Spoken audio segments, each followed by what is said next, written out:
అవినీతి దౌర్జన్యాలు దోపిడీ మనకంటే ముందు వాళ్ళు మాట్లాడి చెప్తున్నారు.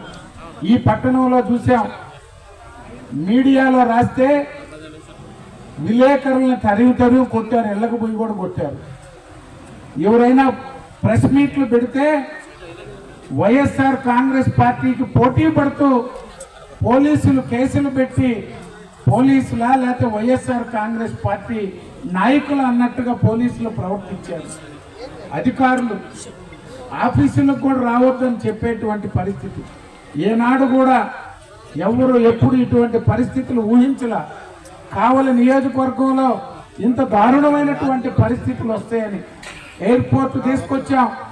5 సంవత్సరాలు ఎయిర్పోర్ట్ పట్టించుకున్నాడు లేడు. మనకి 50 సంవత్సరాలు 60 సంవత్సరాలు కావలికి నెల్లూరు జిల్లాకు ఉత్తరం కావలి నియోజకవర్గం. కొత్తగా ఇప్పుడు కందుకూరు చేరింది. ఒక్క పరిశ్రమ ఎప్పుడూ లేదు. గత ప్రభుత్వంలో ఇక్కడ ఎమ్మెల్యే ఎంపీ ఓడిపోయినా దగదర్తి మండలంలో ఎయిర్పోర్ట్ కానీ ఏపీఐసి క్లస్టర్లు తీసుకొచ్చి పరిశ్రమలు తీసుకొచ్చాం.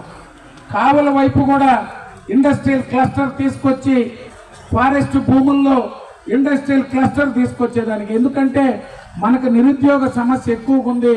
ఇక్కడ నిరుద్యోగ సమస్య పోవాలంటే ఇక్కడ కూడా నాయుడుపేట, సుళ్ళూరుపేటలోనో, గూడూరులోనో, చిలుకూరులోనో, తడలోనో, ముత్తుకూరులోనో ఉన్న ఇండస్ట్రియల్ క్లస్టర్స్ అన్ని పోర్టు కానీ అన్ని ఉత్తరం వైపు ఏదీ లేదని చెప్పి ఇక్కడ ఎన్ని పరిశ్రమలు వచ్చినా వాటికి విద్యుత్ ఇచ్చేటువంటి పరిస్థితి ఉండాలని చెప్పి మనకి ఒక చిన్న ఫ్యాక్టరీ పెట్టుకున్నా కరెంటు లేదు మన ప్రాంతంలో. ఆ పరిశ్రమల కరెంట్ ఇచ్చేదానికి 50 పరిశ్రమలు వచ్చినా కావలి నుంచి రాజుపాళ్యం దాకా ఎన్ని పరిశ్రమలు వచ్చినా విద్యుత్ ఇచ్చేదానికి అవసరమైన సబ్స్టేషన్లన్నీ తీసుకొచ్చాం తెలుగుదేశం ప్రభుత్వంలో. అప్పుడు పరిశ్రమలు రావడం మొదలైనవి. రెసిడెన్షియల్ స్కూల్స్ ఇన్ని సంవత్సరాల్లో మనకుండింది ఒకే ఒక్క తుమ్మలపెంట రెసిడెన్షియల్ స్కూల్. ఎస్సీలు, ఎస్టీలు, మైనారిటీలు, బీసీలు అత్యధికంగా ఉన్నటువంటి ప్రాంతం. కప్పరాల తిప్ప దగ్గర ఎస్సీ రెసిడెన్షియల్ తీసుకొచ్చాం. ఎస్టీ రెసిడెన్షియల్ శాంక్షన్ చేశాం. దగదర్తిలో ఒక ఎస్సీ రెసిడెన్షియల్ స్కూల్ శాంక్షన్ చేసాం ఆడబిడ్డలకి.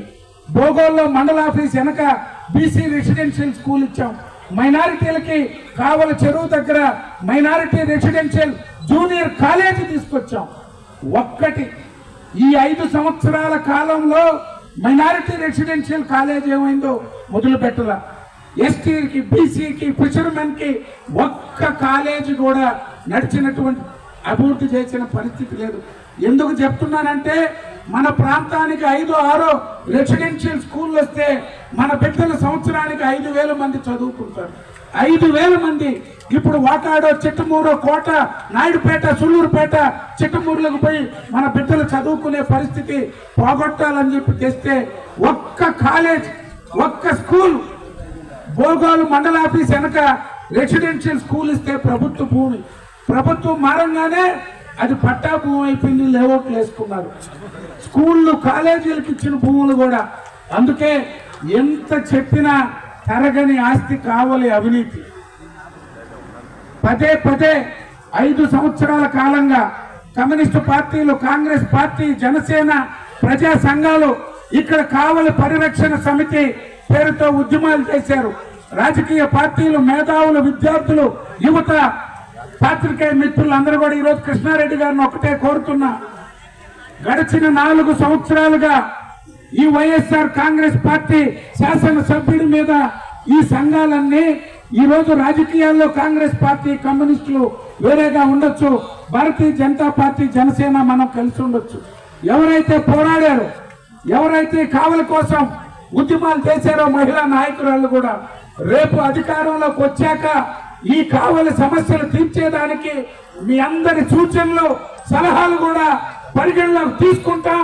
కావలిని సంపూర్ణంగా అభివృద్ధి చేసేదానికి అందరం అండగా ఉంటామని చెప్పి కృష్ణారెడ్డి గారిని, కావలి నియోజకవర్గ ప్రజలు ఆశీర్వదించాలని ఎంపీగా వేమిరెడ్డి ప్రభాకర్ రెడ్డి గారిని 5 సార్లు ఎంపీని గెలిపించారు. 99లో కరణం బలరామ కృష్ణమూర్తి గారు గెలిచిన తర్వాత 4, 9 12, 14, 19 5 సార్లు కాంగ్రెస్ వైఎస్ఆర్ కాంగ్రెస్ పార్టీ ఎంపీలు గెలిచారు. ఏమన్నా చేశారా? తెలుగుదేశం పార్టీ, భారతీయ జనతా పార్టీ 14, 19లో కావలి రైల్వే బ్రిడ్జి ల్యాండ్ అక్విజిషన్ పూర్తి చేసి కాంట్రాక్ట్ టెండర్లు పిలిచి పనులు మొదలు పెడితే ఆపేసిన party YSR Congress party. Contractor ఎవరంటే పులివెందుల, నెల్లూరు వాళ్ళు పారిపోయారు, చిత్తూరు వాళ్ళు పారిపోయారు, ఒంగోలు వాళ్ళు పారిపోయారు. పులివెందులోడన్నా ధైర్యంగా పనిచేస్తాడు అనుకుంటే పులివెందులోడు కూడా నమస్కారం పెట్టి అయ్యా జగన్మోహన్ రెడ్డి వచ్చినా ఇక్కడ పనులు చేయలేమని వెళ్ళిపోయారు. అందుకే తెలుగుదేశం పార్టీని ఆశీర్వదించండి, కృష్ణారెడ్డి గారిని అత్యధిక మెజారిటీతో గెలిపించాలని మీ అందరినీ కోరుకుంటూ సెలవు.